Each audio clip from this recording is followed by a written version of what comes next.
Halo Sobat Cuan, selamat datang kembali di channel Cuan Pintar. Di video kali ini, kita bakal bahas 3 jenis investasi yang paling populer, saham, reksadana, dan ETF. Yang jadi pertanyaan, mana sih yang paling menguntungkan? Yuk, kita kupas tuntas supaya kamu bisa pilih yang paling cocok buat tujuan keuanganmu. Pertama, kita mulai dari saham. Saham itu adalah surat kepemilikan sebuah perusahaan. Jadi, kalau kamu beli saham, artinya kamu punya bagian kecil dari perusahaan itu. Keuntungannya datang dari 2 sumber utama.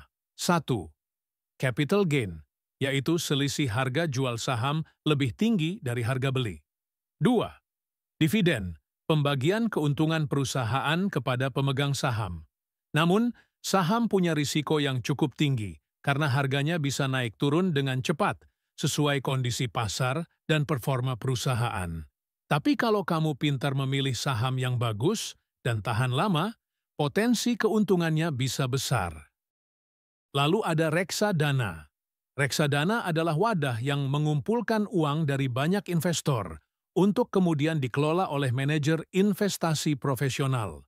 Dana itu akan ditempatkan ke berbagai instrumen keuangan, bisa saham, obligasi, deposito, atau kombinasi, semuanya tergantung jenis reksadananya. Keuntungan reksadana. 1. Kamu nggak perlu repot riset dan pilih sendiri saham atau obligasi. 2. Risiko bisa lebih terdiversifikasi karena uang kamu tersebar di banyak instrumen. 3. Cocok buat pemula yang ingin investasi dengan modal kecil dan manajemen profesional. Namun, keuntungan biasanya lebih stabil, tapi cenderung lebih kecil dibanding saham langsung, terutama untuk reksadana yang konservatif. Selanjutnya, ada ETF atau Exchange Traded Fund. Kalau kamu sudah familiar dengan saham, ETF itu mirip seperti saham, tapi berisi kumpulan berbagai saham atau aset lain dalam satu produk. Jadi, ETF adalah gabungan reksadana dan saham. Kamu bisa membeli ETF seperti membeli saham di bursa saham. Keunggulan ETF, 1. Diversifikasi otomatis karena ETF terdiri dari banyak saham atau aset. 2. Biaya transaksi dan manajemen biasanya lebih rendah dibanding reksadana biasa. 3. Fleksibel karena bisa dibeli dan dijual kapan saja saat pasar buka seperti saham. Nah, sekarang bagian yang paling ditunggu. Mana yang paling menguntungkan? Jawabannya, tergantung tujuan dan profil risiko kamu. Kalau kamu suka risiko tinggi dan ingin potensi keuntungan besar, saham langsung bisa jadi pilihan. Tapi ingat, kamu harus rajin riset dan siap dengan fluktuasi pasar. Kalau kamu ingin investasi dengan risiko lebih rendah dan dikelola profesional, reksadana cocok banget, apalagi buat pemula. Kalau kamu pengen fleksibilitas dan biaya rendah, tapi tetap ingin diversifikasi, ETF bisa jadi jembatan antara saham dan reksadana.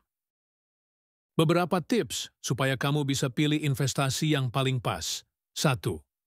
Tentukan dulu tujuan keuanganmu, jangka pendek, menengah, atau panjang. 2. Kenali seberapa besar risiko yang kamu sanggupi. 3.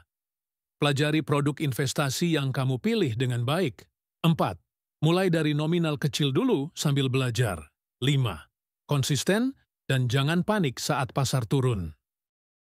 Itu dia pembahasan tentang saham, reksadana, dan ETF. Kalau kamu masih bingung atau punya pengalaman investasi yang ingin dibagikan, tulis di kolom komentar ya. Jangan lupa like, subscribe, dan aktifkan lonceng notifikasi supaya nggak ketinggalan video keren dari Cuan Pintar. Sampai jumpa di video berikutnya, dan selamat berinvestasi dengan cerdas.